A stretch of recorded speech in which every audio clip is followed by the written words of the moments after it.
For nearly 60 years, Nicholls State University has been a low-crime environment for students of higher learning. Compared to schools of similar size, Nicholls State has an outstanding safety record.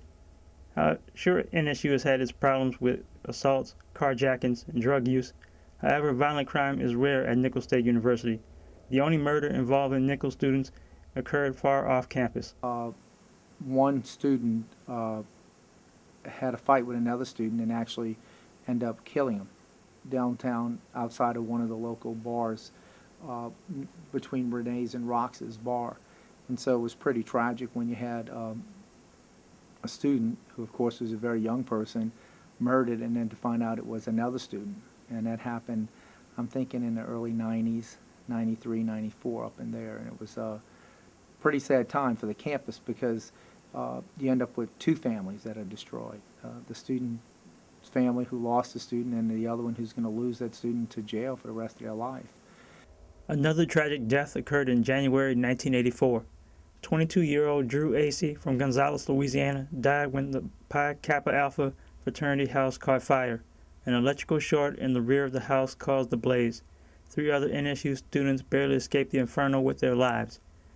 In April 1985, the 17th Judicial Court awarded Acey's mother $360,000 in damages. Serious crimes and safety mishaps have concentrated in 2 places on campus, Long Hall and Polk Hall. When construction of Polk Hall began in 1962, workers drove 140-foot pylons into the ground to anchor the building. In November of that year, 3 workmen rode a 95-foot pile-driving rig as it fell to the ground. Thanks to the quick response of nearby students, the men did not suffer serious injuries. The worst safety mishap ever on Nicholls State campus occurred on Monday, October 14, 1963. That night, Polk Hall Library was nearly completed, and only a few weeks from its scheduled opening. Campus night watchman Stanley Benoit noticed smoke rising from the left side of the building. At 10:52 p.m., Benoit sounded the alarm. Firefighters arrived within minutes, but had to battle the blaze for over 6 hours. Water pressure on campus was insufficient to deal with an inferno of this magnitude, so the police rerouted traffic along Highway 1, and firefighters pumped water from Bayou Lafourche to fight the Polk Hall fire nearly 400 yards away. Firefighters called it the worst fire in Thibodaux history. Only a few volumes were destroyed, but thick black fog of smoke hung over the campus until the following morning. There was speculation of an electrical cause, but no electricity was in the building.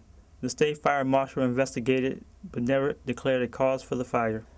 While Long Hall is best known for its overpowering cannabis odor that permeates the building, its most infamous safety mishap is not drug-related. In November 1992, a freshman named Alexander Pierre was riding the elevator in Long Hall. Apparently, the doors got stuck between the 4th and 5th floor. When Pierre stepped out, he somehow slid underneath the elevator and fell 5 stories. It took Thibodaux volunteer firefighters an hour to free him. Fortunately, he escaped only a fractured jaw and a broken leg. These incidents represent the worst that have happened at Nicholls State. As tragic as they all are, the infrequency of such events is testament to alertness and good fortune. I'm Keon Jeff, reporting for Insider.